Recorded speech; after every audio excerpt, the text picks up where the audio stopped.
Bismillahirrahmanirrahim. Alhamdulillahirabbil alamin. Hamdan yuwafi ni'amahu yukafi'u mazidah. Amma ba'du, sahabat yang dimuliakan Allah. Salah satu misi kenabian bahkan nabi-nabi sebelum Nabi Muhammad sallallahu alaihi wasallam adalah menginzar, memberi peringatan kepada kaumnya, umatnya mengenai kedatangan seorang sosok palsu tapi sangat sakti yang bernama Ad-Dajjal.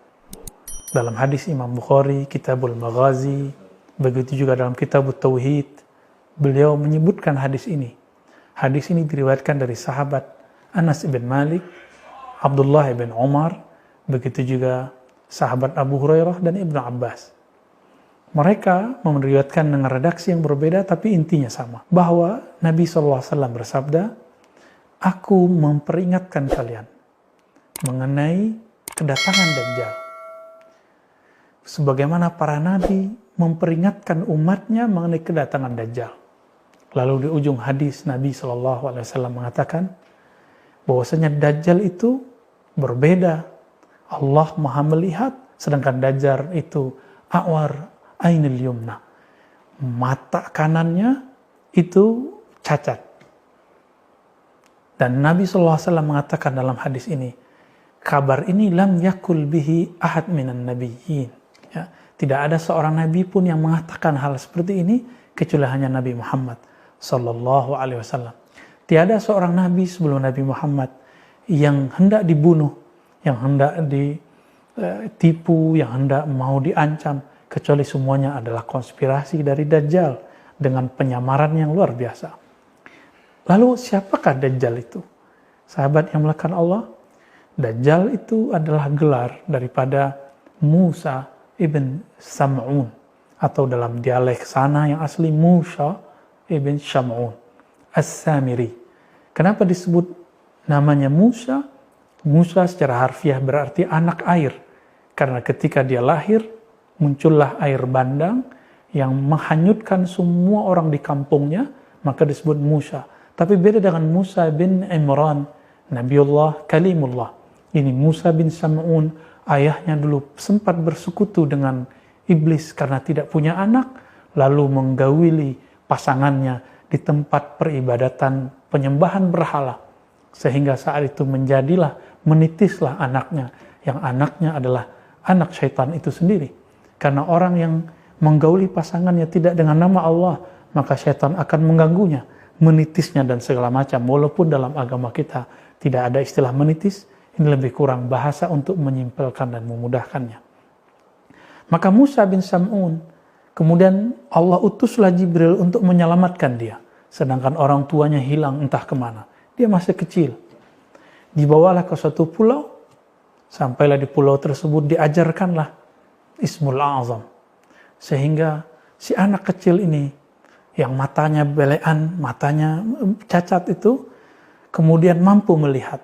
Dan dia lihat ada Jibril yang mengajar. Itu sebabnya Samiri atau Musa bin Sam'un As-Samiri menjadi orang yang sangat sakti. Ketika dia kembali ke daratan, berhadapan dengan Nabi Musa Kalimullah. Maka adalah dua Musa.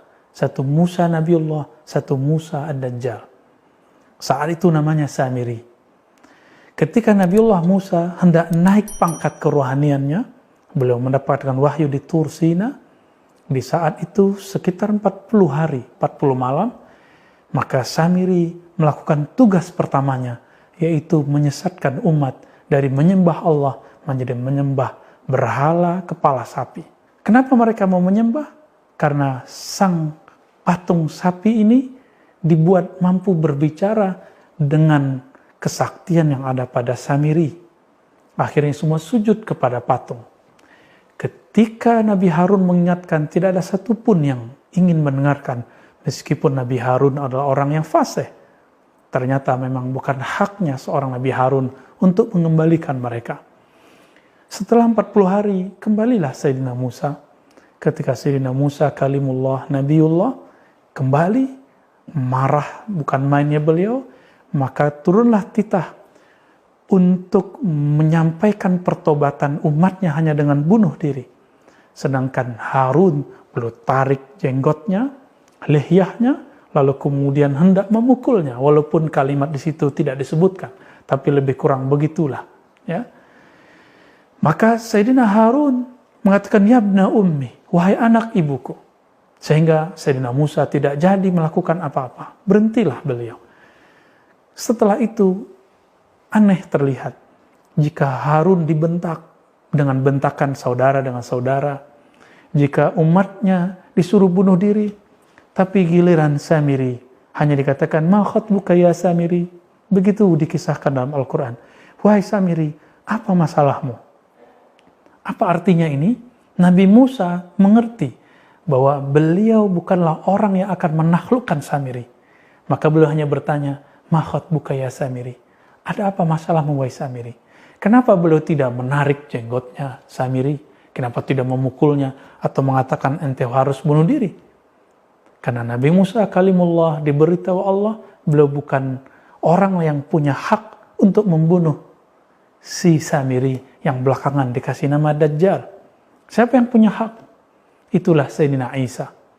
Maka Samiri ini, karena dia mempunyai Ismul A'zam, maka dengan Ismul A'zam itu, meskipun kemudian dia salah gunakan, dia dipanjangkan umurnya. Sampai zaman Nabi Isa, dialah yang menyamar menjadi salah satu murid Nabi Isa yang berkhianat. Lalu membuat sebuah rencana untuk membunuh Nabi Isa.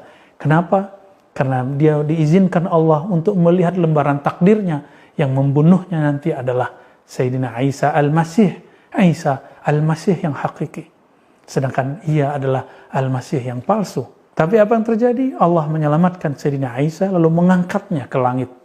Dan Nabi Muhammad SAW bertemu beliau di langit kedua. Sahabat yang melakukan Allah, nanti di akhir zaman, bahkan mungkin zaman kita ini, beliau Sayyidina Isa alaihissalam akan turun berjuang dengan imam akhir zaman, Imam Mahdi, yang akan kita bahas pada pembahasan berikut ini. Lalu siapakah Dajjal itu? Ya itulah dia, Musa bin Sam'un As-Samiri, karena berasal dari negeri Samara. Apa yang menjadi misi dia? Misi dia cuma satu, menyelewengkan akidahnya umat dari menyembah Allah kepada menyembah selain Allah. Jika dulu menyembah kepada patung, maka nanti dalam waktu yang juga sama. Jika di masa Nabi Musa 40 hari, nanti pun juga 40 hari, tapi terasanya seperti 40 tahun. Apa yang dilakukan Samiri? Samiri akan menipu umat, akan mengeluarkan semua kesaktiannya supaya umat menuhankannya. Oleh karena itu Nabi SAW berpesan, bacalah surah Al-Kahfi. Inti dari surah Al-Kahfi ternyata ada dalam surat yang bagian akhir, mengenai ketauhidan kepada Allah, menghindari kesyirikan. Mari lazimkan, dawamkan, kontinyukan baca surat ini dan fahami maknanya, terapkan dalam kehidupan sehari-hari, hindari syirik. Semoga Allah menjaga kita dari fitnahnya Al-Masih Ad-Dajjal. Wassallallahu ala nabiyyina Muhammad. Assalamualaikum warahmatullahi wabarakatuh.